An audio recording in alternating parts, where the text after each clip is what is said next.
बिस्मिल्लाहिर्रहमानिर्रहीम। विलादत रसूल और आपका बचपन। अरब एक मुल्क है, उसके एक शहर का नाम मक्का है। यहाँ खुदा के नबी हज़रत इब्राहीम अलैहिस्सलाम ने खुदा की इबादत के लिए एक घर बनाया था। उसे काबा कहते हैं। मुसलमान हज करने के लिए यहीं जाते हैं और नमाज भी इसी की तरफ मुँह करके पढ़ते हैं। मक्का में हज़रत इब्राहीम अलैहिस्सलाम के बेटे हज़रत इस्माइल अलैहिस्सलाम की औलाद आबाद थी। उनके कई कबीले थे, जिनमें एक कबीला कुरैश बहुत मशहूर था। कुरैश का एक ख़ानदान बनु हाशिम कहलाता था। इसके सरदार अब्दुल मुत्तलिब थे। यह काबा की देखभाल करते थे, इसलिए लोग इनकी बहुत इज्जत करते थे। अब्दुल मुत्तलिब के एक बेटे अब्दुल्लाह थे। इनकी बीवी का नाम आमना था। इन्हीं बीवी आमना के यहाँ हमारे प्यारे नबी हज़रत मोहम्मद मुस्तफ़ा सल्लल्लाहु अलैहि वसल्लम की पैदाइश हुई। 9 या 12 रबीउल अव्वल मुताबिक 20 अप्रैल 571 ईस्वी दिन पीर सुबह सादिक के वक्त हमारे प्यारे नबी हज़रत मोहम्मद मुस्तफ़ा सल्लल्लाहु अलैहि वसल्लम इस दुनिया में तशरीफ़ लाए। आपकी पैदाइश पर आसमान व ज़मीन झूम उठे। जब आप पैदा हुए उस दौर में अरब की सरजमी पर चारों ओर कुफ्र का आलम था। औरतों पर जुल्म हुआ करते थे। शराबखोरी, चोरी, कत्ल जैसी वारदातें आम हुआ करती थीं। आपकी पैदाइश से पहले आपके वालिद साहब का इंतकाल हो गया था, इसलिए आप यतीमी की हालत में पैदा हुए।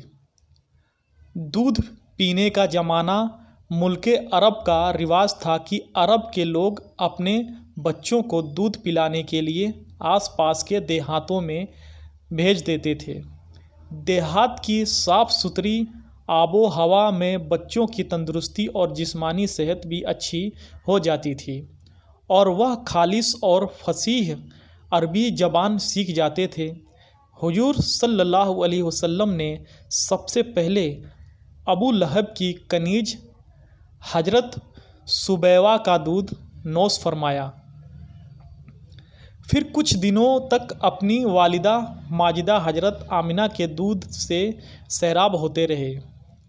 एक रोज़ मक्का में देहात की औरतें बच्चों को दूध पिलाने व साथ ले जाने के लिए आईं। चूँकि हुजूर की पैदाइश से पहले आपके वालिद का इंतकाल हो गया था, यह जानकर कोई औरत बीबी आमना के घर हुजूर को लेने नहीं गई। उधर देहात से आई हलीमा सादिया के कमज़ोर हालात को देखकर किसी ने भी उन्हें कोई बच्चा नहीं दिया। बाद में आपको हजरत हलीमा सादिया अपने साथ ले गईं। जब हजरत हलीमा सादिया आपको लेकर आईं तो उनके हालात अचानक से बेहतर हो गए। हजरत हलीमा सादिया के बेहतर हालात को देखकर सभी चौंक उठे। इस तरह हुजूरत हलीमा बरकतों और रहमतों के साथ आपको अपने कबीले ले आईं। हजरत हलीमा सादिया कबीले में रहकर आपको दूध पिलाती रहीं। आप सल्लल्लाहु अलैहि वसल्लम ने 2 साल तक हजरत हलीमा सादिया का दूध पिया।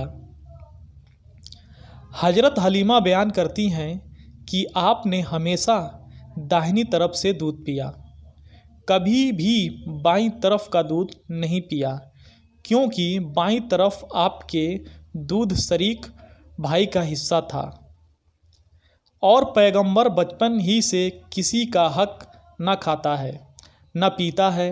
आप 5 साल तक हजरत हलीमा सादिया के पास रहे। जब आप चलने फिरने के काबिल हुए तो जिद करके हजरत हलीमा सादिया की बकरियां चराते थे। आप सल्लल्लाहु अलैहि वसल्लम के अखलाक बचपन से ही निराले थे। आपकी आदतें बड़ी प्यारी थी।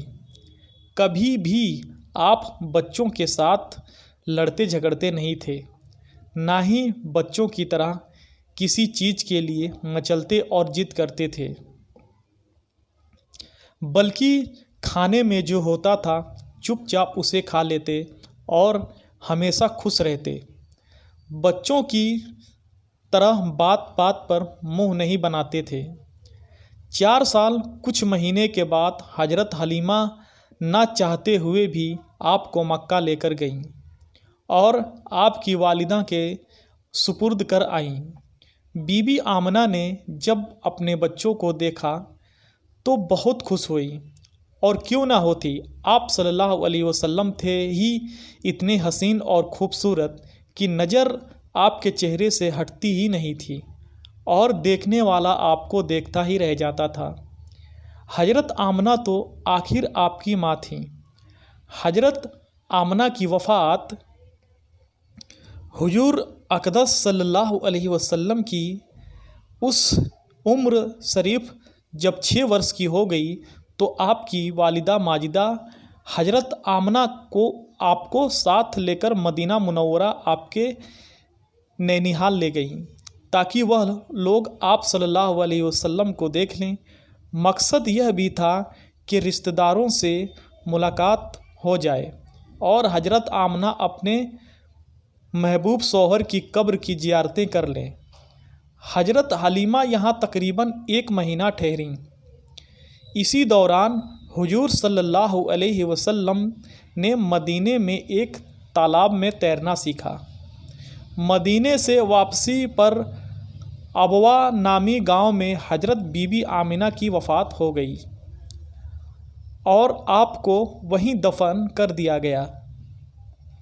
आपके वालिद माजिदा का साया तो विलादत से पहले ही उठ चुका था, अब वालिदा माजिदा का हाथ भी आपके सर से उठ गया।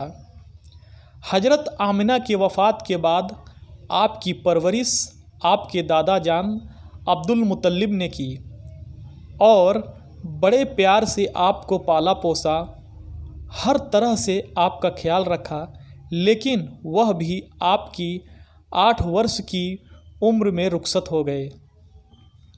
दादा जान अब्दुल मुत्तलिब की वफ़ात के बाद आपके चचा अबू तालिब ने आपकी परवरिश की और जवानी तक आपकी परवरिश की जिम्मेदारी अबू तालिब ने ही निभाई।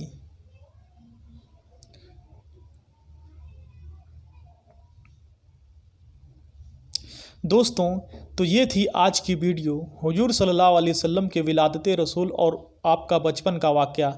अगर ये वीडियो पसंद आई हो तो मेरे वीडियो को दिल से लाइक और हमारे यूट्यूब चैनल को सब्सक्राइब ज़रूर कीजिएगा। अल्लाह ताला से दुआ है कि अल्लाह ताला हमें ईमान पर रहने की तौफीक अता फ़रमाए। मौला ताला से दुआ है कि मौला ताला हमें तमाम मुसीबतें, बला, आफत, बीमारियों से हमारी हिफाजत फ़रमाएँ। आमीन सुम आमीन। खुदा हाफिज़। अस्सलामु अलैकुम।